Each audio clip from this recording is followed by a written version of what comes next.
Oh. Hey, what's up, guys? It's your man Sean Zittel out at wifey's dinner for her birthday. Got my little baby Sophia here right with me, but I made sure to check out the Richardson Hitchins George Kambosos fight. Hold on. All right, so let's get into it. Richardson Hitchins won this fight, dominated this fight, really for 5 reasons, and I'll state them right now: jab, length, feet, boxing IQ, and boxing skills. He dominated George Kambosos tonight. I want to give credit to Kambosos, who won the biggest fight of his career against Teofimo with his lead hand low. And in this fight, he did his best. He tried to come in with a high guard, apply some pressure, didn't get away from his jab, even though he couldn't be effective with it. But he one problem for him was he couldn't time the jab of Hitchins and jab with him. He was usually on the receiving end of it, and Hitchins immediately did everything he could to disarm his jab by pulling with the right hand over the top of it. And that kind of left Kambosos in no man's land on the outside, but he kept jabbing. He just couldn't find the mark with it. Watching this fight reminded me how hard it is to beat, especially if you're not a big puncher who can't just from touching the body, touching the arms of another fighter, make them brace for impact and make them have something to think about. It's hard to apply pressure on a good, slick boxer when you don't have a lot of power and you can't really have that much success throwing 1 or 2 punches at a time. The only punch Kambosos found with anywhere close to any consistency was a sweeping right hand of the body off that jab that kept missing. But outside of that, he was disarmed and outgunned. Hitchins too young, too long, too much momentum, too undefeated for Kambosos, who is fading before our eyes.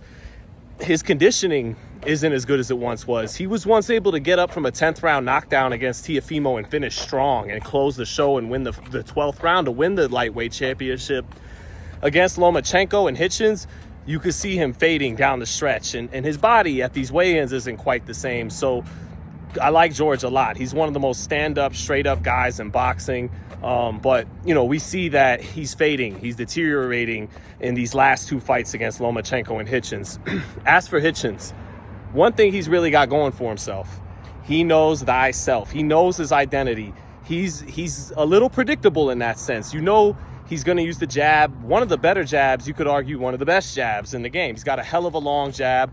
He's going to pull the right hand. Once he starts to settle down and feel comfortable and in control, he's going to follow up the jab with something. He's got a good check hook, and then he stops Kambosos with a beautiful left hook to the body. That was a great shot. And that IQ I talked about earlier, he knew Kambosos' conditioning was fading midway through the fight. That's when he stopped fighting off the back foot.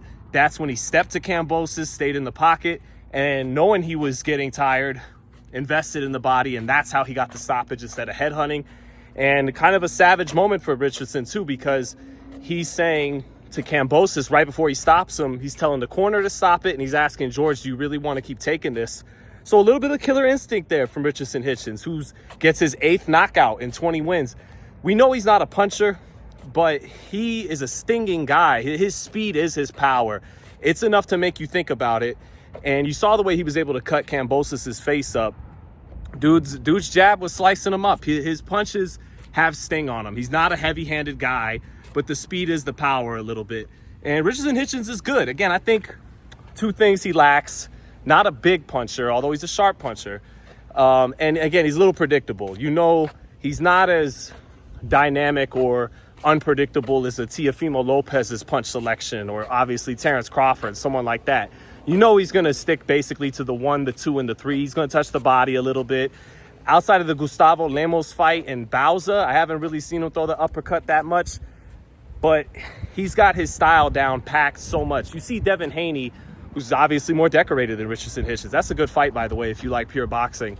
This is pretty much a pure boxing clinic by Richardson Hitchins, but you see Devin Haney, sometimes he gets infatuated with sitting down on punches. He tinkers with his style. Teofimo, when he has to cut the ring off, he's in a tough spot because Teofimo's not like Richardson Hitchins. He's a lot more talented in different ways, especially punching power, but Teo likes to keep his lead hand low, but he doesn't have long arms like a Terrence Crawford or a Richardson Hitchins. So he's often forced, as he fights bigger guys and goes up in weight, to cut the distance himself, and that's not what he's very good at. Richardson Hitchins, because of his length and his jab and his feet and his speed, isn't really going to have to cut the distance on people. He's going to be able to fight in his preferred style pretty much against anybody. So yeah, I don't know if Richardson Hitchins is ever going to be a top 10 pound for pound elite kind of guy, but I think he's absolutely the next tier above that world champ. If pound for pound is, if we're using basketball terms, is MVP candidate level, then the level right beyond that is perennial all-star level. And I think Hitchins could become a top 20 pound. I mean, he could become top 10. I don't mean to just place limits on the guy. He's undefeated and fighting very well right now. But a lot of people feel like he's ducking Subriel Matias. I would favor Gary Antoine against, even Gary Antoine against Puello in a rematch who beat him. I'd favor Gary Antoine. I just really liked what I saw from him against Rayo Valenzuela. I was dumb enough to pick Rayo to win that fight, so he impressed me a lot.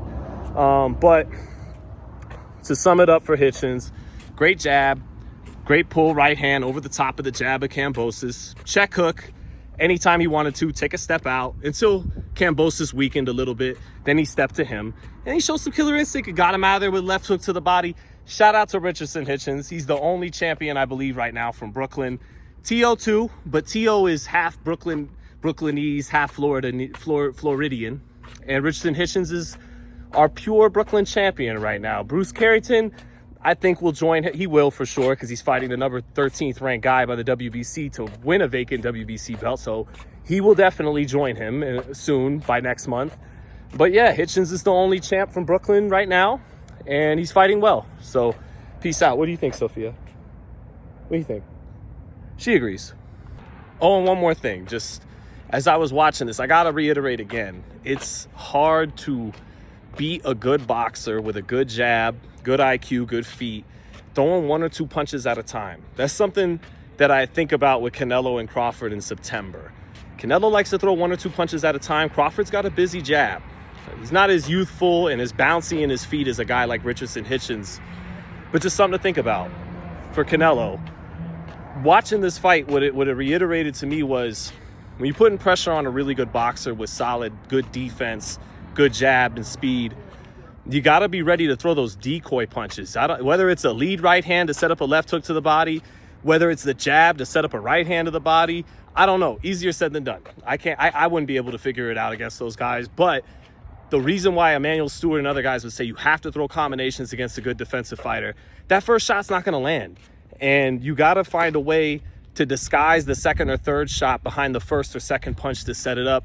Otherwise, you're not hitting a good defensive boxer with one shot. So, okay, she's done. She's had enough. Peace.